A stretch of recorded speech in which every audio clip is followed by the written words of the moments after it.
Remue ménage. Remue ménage.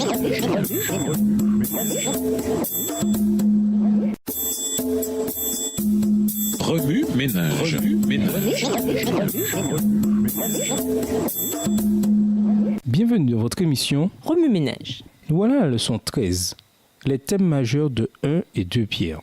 Dans son propre corps, il a porté nos péchés sur la croix, afin que nous mourions au péché et que nous vivions d'une vie juste. C'est par ces blessures que vous avez été guéris. 1 Pierre 2, verset 24.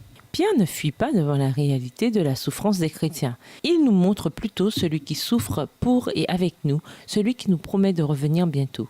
Tout comme un arbre a l'air mort en hiver, tandis qu'il attend la renaissance qu'apporte le printemps, nous devons nous aussi endurer la souffrance pour un temps, en attendant l'accomplissement de la promesse que Dieu nous a faite. Par ces meurtrissures, nous sommes guéris.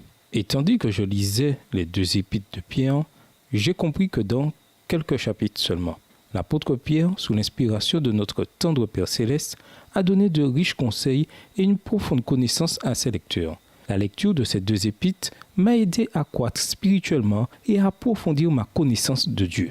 En ce qui me concerne, un passage se démarque particulièrement. Il s'agit de 1 Pierre 2, verset 24. Dans son propre corps, il a porté nos péchés sur la croix, afin que nous mourions au péché et que nous vivions d'une vie juste. C'est par ces blessures que vous avez été guéris. Qu'entend donc Pierre quand il dit « c'est par ces blessures que vous avez été guéris » ? Les meurtrissures de qui ? Il n'existe d'autre réponse que Jésus-Christ. Dieu a envoyé son Fils pour qu'il meure à notre place. La souffrance qu'il a endurée était non seulement physique, mais aussi spirituelle. Spirituelle parce qu'il savait qu'il prenait sur lui nos péchés et mourrait pour nous en purifier. Par sa souffrance, nous sommes sauvés, guéris, rachetés. En été 2003, ma mère et moi sommes allés faire du travail missionnaire. En ce magnifique après-midi, nous avons distribué le petit livre Vers Jésus ainsi que de nombreux autres livres et revues. À la nuit tombante, ma mère et moi poursuivions encore notre distribution. Soudain, un homme s'est approché et nous a menacés, disant que si nous ne cessions de donner ces livres, il sortirait son fusil et nous tuerait sur le champ. Je n'avais alors que 13 ans. J'ai eu si peur que j'ai voulu cesser de donner nos imprimés. À ce moment précis, ma mère a fait quelque chose d'absolument incroyable. Elle s'est agenouillée et a prié. Cet homme en a été bouleversé. Quand ma mère s'est relevée, elle lui a dit « Allez-y, tuez-moi, mais laissez mon enfant vivre. Je ne fais rien de mal. Je suis une servante du Seigneur. Que sa volonté soit faite. » Ce qui s'est produit par la suite m'a presque arraché des larmes. L'homme a sorti son fusil et a dit « Je ne mérite pas d'être sauvé. Je mérite de mourir. » Croyez-le ou non, grâce à la puissance divine de guérison et de rédemption, cet homme est maintenant membre de l'Église adventiste. Tandis que vous continuez d'étudier votre leçon cette semaine, souvenez-vous que c'est par les meurtrissures de Jésus que nous sommes guéris. Ensuite, faites votre part en partageant l'amour que Dieu vous a donné avec tous ceux qui vous entourent. Puisse Dieu vous bénir et vous donner la connaissance et la compréhension tandis que vous étudiez cette leçon. Au revoir. Et à demain si Dieu veut. Remue ménage. Remue ménage.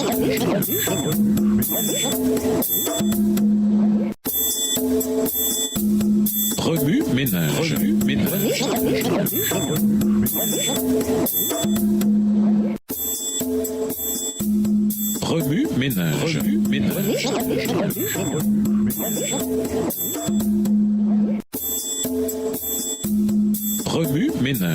ménage.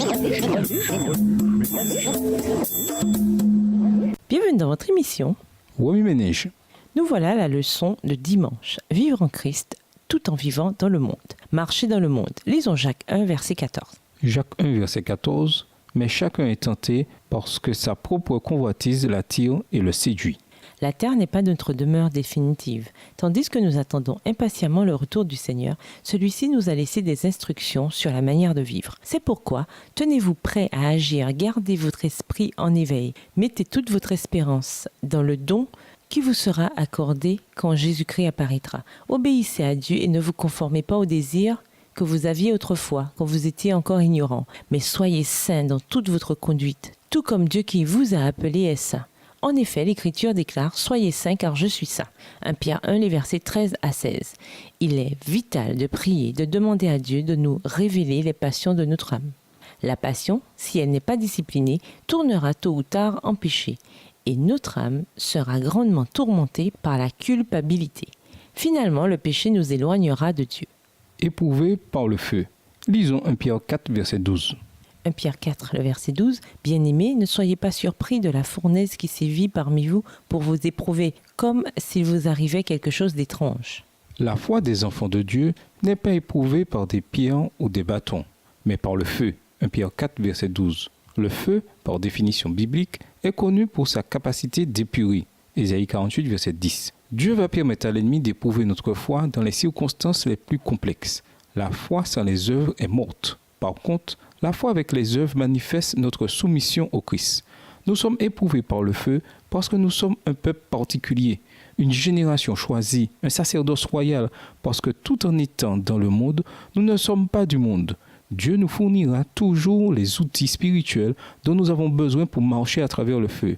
Et dans la plupart des cas, il se révélera lui-même en tant que feu dévorant. Hébreux 12, verset 29. Comment devons-nous continuer à marcher à travers le feu jour après jour sans nous brûler? Tu ne seras ni stérile ni infructueux. Lisons 2 Pierre 1, les versets 5 à 9. 2 Pierre 1, versets 5 à 9.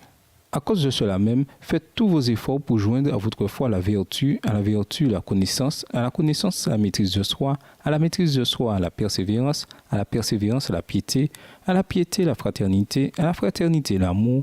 En effet, si ces choses existent en vous et s'y multiplient, elles ne vous laisseront pas sans activité ni sans fruit pour la connaissance de notre Seigneur Jésus-Christ. Mais celui qui ne les possède pas est un aveugle et il a les yeux fermés. Il a mis en oubli la purification de ses anciens péchés. Bien que nous passions au creuset chaque jour, Dieu nous appelle à être en bénédiction parmi les incroyants, à témoigner auprès de ceux qui sont dans les ténèbres, à être bons envers ceux qui sont désagréables et à aimer ceux qui rendent le mal. 1 Pierre 3, les versets 8 et 9. Cependant, il nous est impossible d'agir ainsi par nos propres forces. Dieu seul nous donnera la force de refléter son caractère. Lisez Galates 5, les versets 16 à 26. Souvenez-vous, vous pouvez tout par celui qui vous fortifie. Philippiens 4, le verset 13. L'événement principal. Lisons 2 Pierre 3, les versets 10 à 15. 2 Pierre 3, les versets 10 à 15. Le jour du Seigneur viendra comme un voleur. En ce jour-là, les cieux passeront avec fracas. Les éléments embrasés se dissoudront et la terre avec les œuvres qu'elle renferme sera consumée. Puisque tout cela est en voie de dissolution, combien votre conduite et votre piété doivent être saintes. Attendez et hâtez l'avènement du jour de Dieu, où les cieux enflammés se dissoudront et où les éléments embrasés se fondront. Mais nous attendons, selon sa promesse, des nouveaux cieux et une nouvelle terre où la justice habitera. C'est pourquoi, bien-aimés, dans cette attente, efforcez-vous d'être trouvés par lui sans tache et sans défaut dans la paix. Considérez que la patience de notre Seigneur est votre salut, comme notre bien-aimé frère Paul vous l'a aussi écrit selon la sagesse qui lui a été donnée. Sur la terre, nous avons pour principal objectif de marcher vers le ciel et de l'atteindre. Dans l'attente du retour de Jésus, nous devons refléter le caractère de Dieu devant toute personne que nous rencontrons. Oui, c'est difficile. Et oui, il y aura des moments où la chair prendra le dessus sur l'esprit. Mais ne nous décourageons pas. Le Christ nous aime en dépit de nos faiblesses de caractère. Bientôt il reviendra et nous emmènera à la maison. 2 Pierre 3, les versets 10 à 15. Remue-ménage, nommez des choses qui nous font oublier que la terre n'est pas notre demeure définitive. Qu'est-ce qui vous encourage à hâter le jour du Seigneur? Au revoir. Et à demain si Dieu veut. Remue-ménage.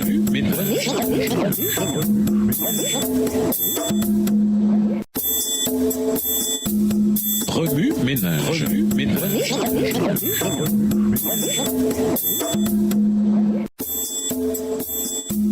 Remue-ménage. Remue-ménage.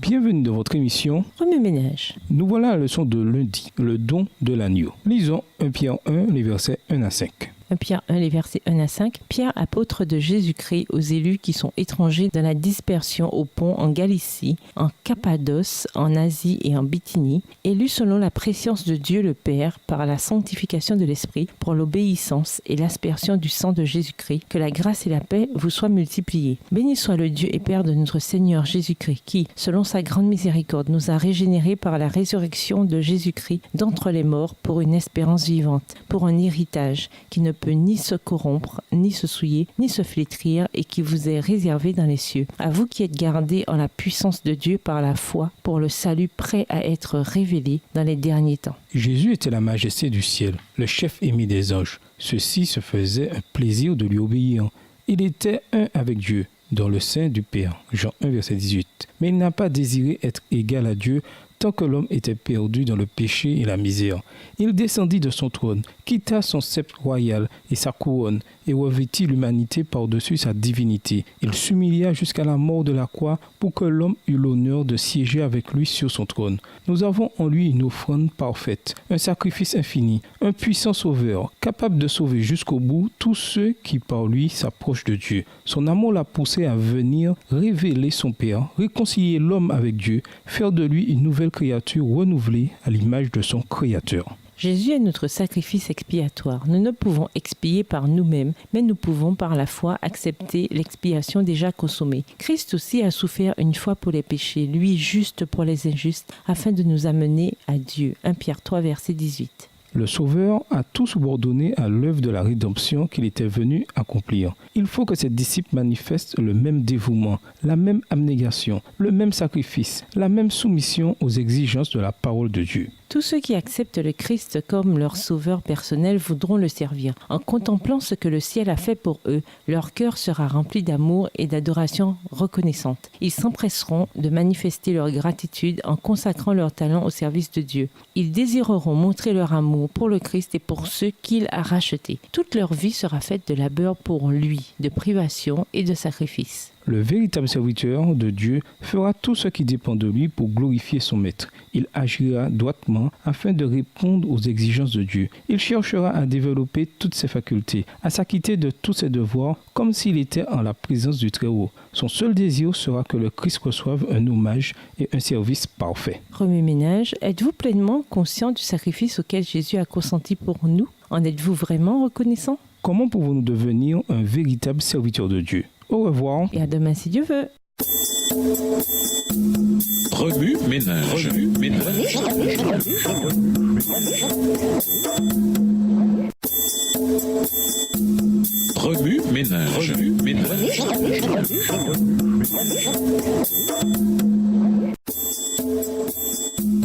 Remue-ménage.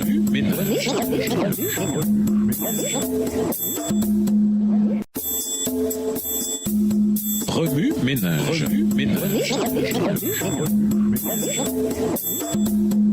Bienvenue dans votre émission Remue-ménage. Nous voilà à la leçon de mardi. Avancez. Nous vous invitons à lire 1 Pierre et 2 Pierre. Les deux épîtres de Pierre sont remplis de riches enseignements, lesquels jettent un flot de lumière sur le passé et l'avenir. Par ses propos inspirés, Pierre a rendu espoir aux enfants de Dieu et leur a donné des raisons de lui rester fidèles. Par d'abondantes paroles de réconfort, il a apaisé leur âme troublée et leur a même donné une révélation approfondie du Dieu que nous servons. À l'époque où Pierre rédigea ces deux épîtres, les chrétiens devaient affronter deux difficultés de taille, lesquelles menaçaient d'ébranler leur foi, la persécution et les faux enseignements. Sujet qu'il aborde dans la première et la seconde épître, respectivement. Ces deux armes de Satan avaient provoqué le tumulte chez les chrétiens et tendu un piège à tous ceux qui n'y étaient pas préparés. Dans le monde actuel, notre préparation personnelle devient une question de vie ou de mort. La première étape de cette préparation consiste à distinguer les vrais enseignements et les faux enseignements. Les épîtres de Pierre nous éclairent justement sur ces questions.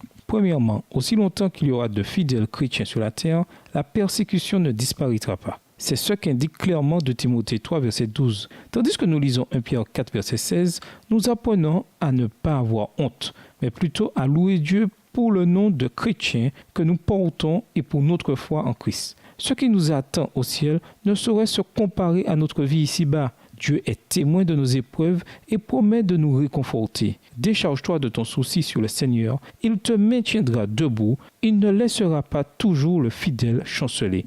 Psaume 55, verset 23. Deuxièmement, nous devons comprendre qu'une contrefaçon n'est possible que s'il existe un original. Par exemple, des faussaires impriment de faux billets au lieu de travailler pour gagner leur vie. Or, l'argent qui les imprime n'est jamais complètement identique à l'original. Remarquez cependant qu'on ne trouvera jamais la contrefaçon d'un billet de $6 au Canada. Pourquoi ? Simplement parce qu'il n'existe officiellement aucun billet de $6 à contrefaire. Par conséquent, le premier qu'on imprimerait serait automatiquement faux. Il en va de même des enseignements de Dieu. Dans le monde, on trouve d'innombrables variations et distorsions du christianisme, parfois très proches de la vérité. Le seul moyen de différencier les faux enseignements des vrais, c'est de connaître à fond la parole et le caractère de Dieu. Oui, Ménage, pourquoi les chrétiens sont-ils en but à la persécution? Quelle vérité contrefaite avez-vous découverte après avoir connu la vérité? Au revoir. Et à demain si Dieu veut. Remue ménage. Remue ménage.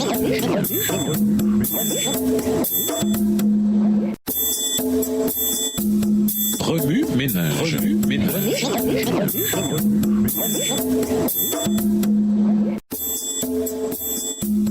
Remue ménage.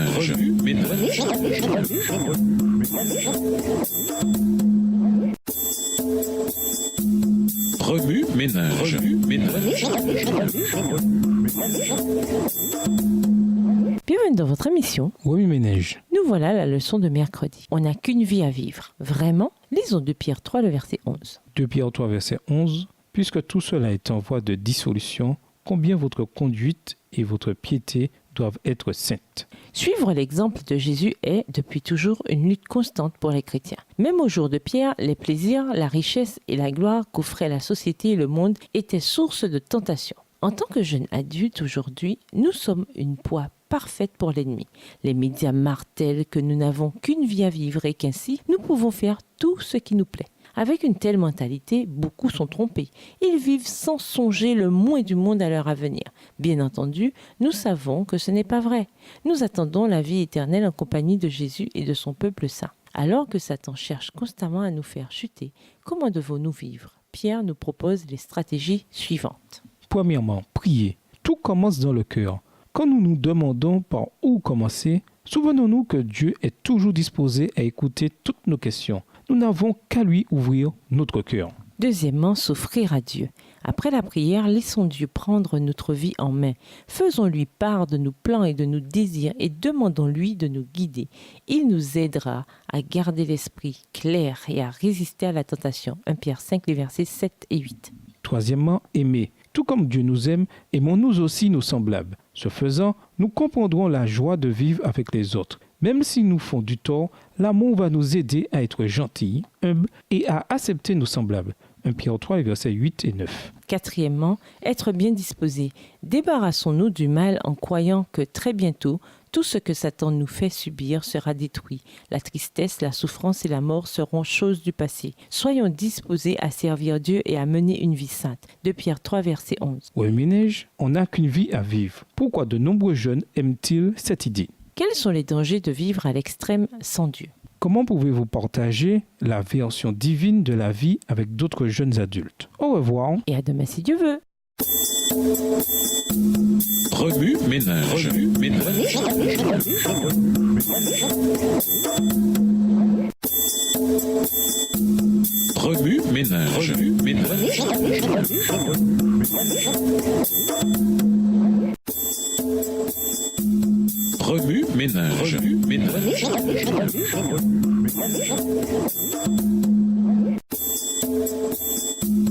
Remue ménage. Remue ménage.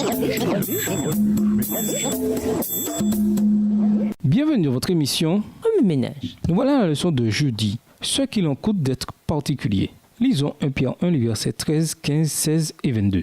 1 Pierre 1, les versets 13, 15, 16 et 22. C'est pourquoi, affermissez votre pensée, soyez sobre et ayez une parfaite espérance en la grâce qui vous sera apportée lors de la révélation de Jésus-Christ. Verset 15. Mais de même que celui qui vous a appelé est saint, vous aussi devenez saints dans toute votre conduite. Verset 16. Puisqu'il est écrit, vous serez saints car je suis saint.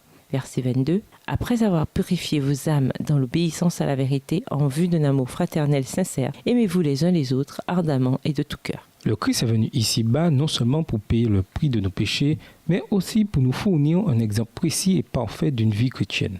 De nos jours, environnés comme nous le sommes de nombreuses mœurs et pratiques populaires corrompues, il peut nous sembler difficile de nous conformer au style de vie particulier que Dieu nous a appelés à adopter. Chaque jour, nous sommes exposés à la tentation de nous conformer aux habitudes mondaines. Ne l'oublions pas et ne tombons pas dans ce piège. À ce propos, la Bible est on ne peut plus claire. Mais soyez saints dans toute votre conduite, tout comme Dieu qui vous a appelé est saint. En effet, l'Écriture déclare « Soyez saints, car je suis saint ». 1 Pierre 1, les versets 15 et 16. Nous devons nous efforcer à l'aide de la Bible de vivre dans la justice. C'est dans la parole de Dieu que nous découvrons la vérité qui nous permet d'obéir, de vivre et de comprendre. Si nous ne prenons pas le temps de la lire, nous permettrons aux autres moyens d'interprétation d'influencer notre esprit. Tenons donc notre esprit en éveil et soyons sobres. 1 Pierre 1, verset 13. Ce que le Christ désire par-dessus tout, c'est que nous saisissions son amour. Vous vous êtes purifiés en obéissant à la vérité pour vous aimer sincèrement comme des frères. Aimez-vous donc ardemment les uns les autres d'un cœur pur. 1 Pierre 1, verset 22. Et qui sont nos frères? Seulement nos frères et sœurs en Christ ou tous les êtres humains, quelle que soit leur race, leur religion ou leurs origines. Bien qu'il puisse être difficile d'accepter chaque individu tel qu'il est, n'oublions pas que Jésus a souffert et est mort pour l'humanité tout entière. Au cours de son ministère terrestre, il a traité tout le monde avec équité et a manifesté une grande compassion envers une nation coupable. Si Dieu, qui est si juste et si pur, nous aime d'un amour infini, à combien plus forte raison devons-nous, à son exemple, agir avec amour envers nos voisins, collègues de travail ou camarades de classe? La marche chrétienne ne s'effectue pas sur un sentier plat et lisse. On y rencontre de nombreux obstacles qui nous font chuter, si bien qu'il nous faut rechercher le pardon divin. C'est pourquoi il importe de nous encourager mutuellement à ne pas abandonner la course et à aller de l'avant. Dieu désire et peut nous accorder la force dont nous avons besoin pour continuer. Il connaît notre cœur, notre tendance à pécher et il est là pour nous délivrer de toute situation ou circonstance. Oui, Ménage, de quelle façon pouvez-vous encourager quelqu'un qui lutte dans sa marche chrétienne? Pourquoi est-il important de ne pas juger ceux qui n'ont pas encore laissé le Christ entrer dans leur cœur? Au revoir. Et à demain si Dieu veut. Remue ménage. Remue ménage.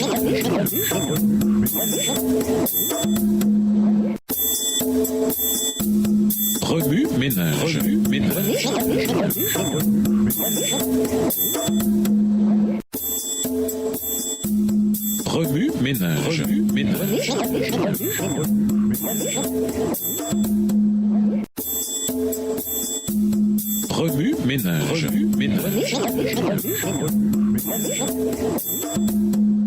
Bienvenue dans votre émission. Oui, Ménage. Nous voilà à la leçon de vendredi, se préparer pour le ciel. Lisons 2 Pierre 3, les versets 1 à 10. 2 Pierre 3, les versets 1 à 10. Voici déjà, bien-aimés, la seconde lettre que je vous écris. En toutes deux, je fais appel à des souvenirs pour éveiller en vous une claire intelligence, afin que vous vous souveniez des prédictions des saints prophètes et du commandement du Seigneur et Sauveur transmis par vos apôtres. Sachez avant tout que, dans les derniers jours, il viendra des moqueurs pleins de railleries qui marcheront selon leur propre convoitise et diront « Où est la promesse de son avènement ?» Car depuis que les péants sont morts, tout demeure comme depuis le commencement de la création. En effet, ils oublient volontairement qu'il y eut autrefois des cieux et une terre qui, du milieu de l'eau et formée par l'eau, surgit à la parole de Dieu. Verset 6. Et que, par les mêmes causes, le monde d'alors périt submergé par l'eau. Mais par la même parole, les cieux et la terre actuels sont gardés en réserve pour le feu, en vue du jour du jugement et de la perdition des impies. Mais il est un point que vous ne devez pas oublier, bien-aimés, c'est que devant le Seigneur, un jour est comme 1000 ans, et 1000 ans sont comme un jour. Le Seigneur ne retarde pas l'accomplissement de sa promesse, comme quelques-uns le pensent. Il use de patience envers vous. Il ne veut pas qu'aucun périsse, mais il veut que tous arrivent à la repentance. Le jour du Seigneur viendra comme un voleur. En ce jour-là, les cieux passeront avec fracas, les éléments embrasés se dissoudront, et la terre avec les œuvres qu'elle renferme sera consumée. Pour conclure, la leçon de cette semaine a couvert les thèmes majeurs de 1 et 2 Pierre, à savoir la persécution à laquelle l'Église primitive était en but et les faux enseignants. Cependant, au cœur de ces sujets lourds et éventuellement décourageants, Pierre encourage ses frères chrétiens et nous aujourd'hui par un message d'espérance. Dans 2 Pierre 3, les versets 1 à 10, il nous rappelle que le même Seigneur qui a créé les cieux et la terre se prépare à revenir. Notre responsabilité consiste à mener une vie sainte tandis que nous sommes sur la terre, à suivre les commandements de Dieu et à approfondir notre connaissance de Jésus tandis que nous nous préparons pour le ciel. Pour vos idées, lisez chaque jour votre Bible. En l'étudiant pour vous-même, vous en viendrez à connaître le caractère de Dieu. Priez sans cesse, surtout quand les choses ne tournent pas rond. Êtes-vous en but à la persécution? Cherchez-vous la vérité au sujet d'une doctrine? Le fait de vous brancher sur votre Père céleste vous aidera à déterminer les prochaines étapes à suivre. Mangez avec un croyant au déjeuner ou à l'heure de la collation. L'établissement de liens avec d'autres chrétiens est un moyen formidable d'affermir ce que vous croyez et de recevoir de l'encouragement pendant les périodes difficiles. Cependant, ne faites pas que prendre pendant ces moments passés ensemble. Assurez-vous d'affermir et d'encourager vous aussi votre ami. Faites une promenade dans la nature pour communiquer avec Dieu. Tandis que vous marchez, demandez-lui de vous révéler quels secteurs de votre vie ont besoin de grandir pour que vous deveniez saints, car il est saint. 1 Pierre 1, les versets 14 à 16. Continuez à prier au sujet de ces secteurs plus faibles dans les semaines à venir. Servez par le biais d'un ministère local de votre collectivité, soupe populaire, ministère pour les sans-abri, visite à l'hôpital, etc. Pierre nous rappelle de nous aimer ardemment les uns les autres d'un cœur pur. 1 Pierre 1, verset 22. Il n'existe pas de meilleure façon de manifester de l'amour aux nécessiteux que de les rencontrer là où ils sont et de leur témoigner du magnifique caractère de Jésus. Écrivez un poème ou des paroles pour un chant décrivant votre enthousiasme pour le ciel. Écrivez un poème ou des paroles pour un chant décrivant votre enthousiasme pour le ciel. Si possible, incluez un élément de votre préparation pour le retour de Jésus. Récitez votre poème ou chantez votre chant devant votre classe de l'école du sabbat ou votre petit groupe. Au revoir. Et à demain si je veux. Remue-ménage. Remue-ménage.